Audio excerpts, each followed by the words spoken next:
টিয়া, তুই তুই কত ভালো রে মা। তোর নামে কিচ্ছু শোনা যায় না, তুই কত ভালো। তুই তোর বাবা মার জন্য কাজ করছিস, কামাই করে এদেরকে খাওয়াচ্ছিস, এরকম ছেলে মেয়ে সবার যেন হয়। তোর কোনো তুলনাই হয় না। তুই কষ্ট করে কত রাত্রে ফিরিস বলতো কাজ থেকে, দেখে মায়া লাগে, কি করব। কত তুই ভালো।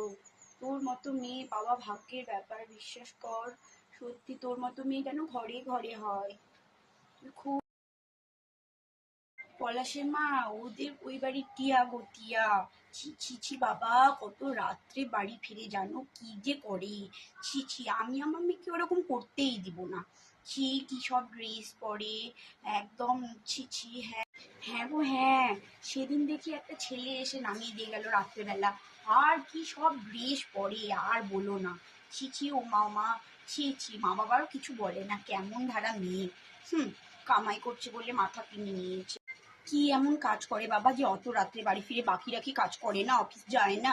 কি যে করে। হুম, আর বলো না। বাবা, কি মুখ মেয়েটার, কি মুখ। হুম, ছি ছি ছি ছি, লজ্জা লাগে। বাদ দাও, যাও বাবা যাও, আমারও কাজ আছে অনেক।